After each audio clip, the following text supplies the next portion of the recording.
As part of its pledge to reduce carbon emission, Indonesia is planning to increase the use of renewable energy and retire some of its coal-fired power plants, including this one in Cirebon. But the retirement of this particular power plant wouldn't happen for at least another 14 years, and that is if Indonesia is able to secure international funding.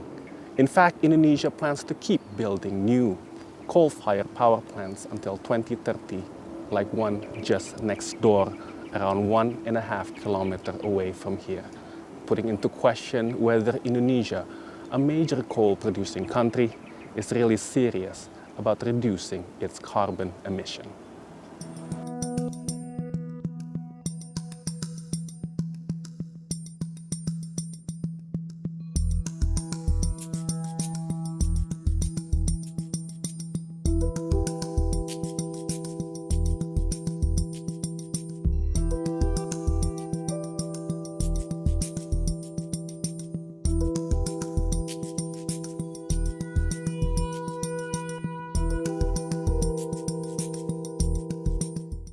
Tahun 2007 bisa menghasilkan sampai 8 ton per unit bagang kerang hijau.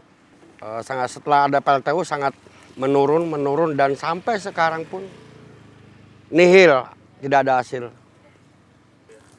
Harapan saya ke pemerintah pusat, kalau toh mau memberhentikan PLTU atau pensiun dini segera, biar masyarakat nelayan tuh bebas daripada kita usaha. Yang mana kita selalu mengalami kegagalan dan kegagalan terus panen kerang hijau.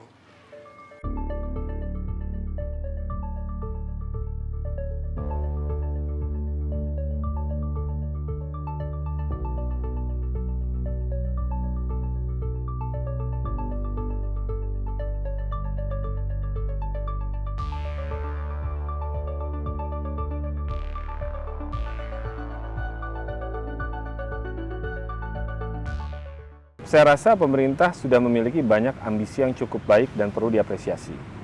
Tetapi pada realitanya adalah energi terbarukan di Indonesia masih sulit masuk ke dalam sistem kelistrikan karena beberapa alasan mendasar. Alasan pertama adalah kita memiliki sistem kelistrikan yang sudah terlampau banyak memiliki PLTU, sehingga kita memiliki sebuah kapasitas berlebih. Nah, kapasitas berlebih ini menjadikan sebuah disinsentif bagi pemilik sistem kelistrikan yaitu PLN untuk menambah kapasitas baru. Jadi ada sebuah disinsentif itu. Hal kedua adanya misalnya perlindungan harga batu bara. Jadi kita melakukan sebuah price cap pada batu bara yang juga membuat energi terbarukan semakin sulit berkompetisi. Nah, hal-hal seperti ini secara kombinasi membuat transisi energi Indonesia ini sebenarnya tertatih-tatih.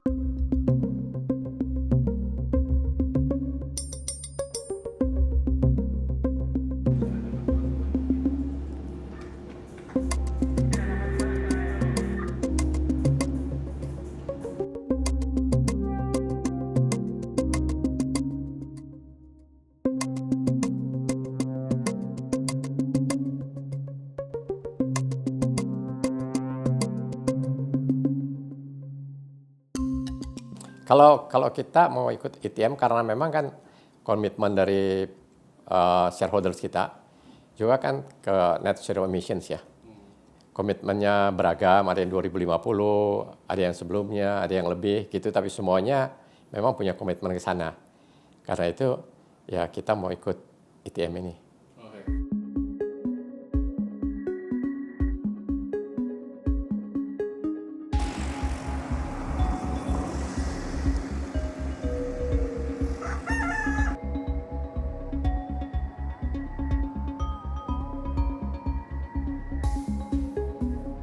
Kalau kita tidak segera mempercepat transisi energi, ini juga akan mempersulit posisi Indonesia. Contohnya apa? Contohnya adalah ketika misalnya di Amerika Serikat ada Inflation Reduction Act.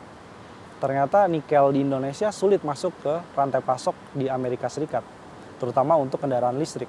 Karena dianggap tata kelola lingkungan, nikelnya juga masih menggunakan PLTU batubara untuk proses. Ini dianggap tidak ideal dalam mendorong rantai pasok global dan ekspor Indonesia yang lebih berkualitas.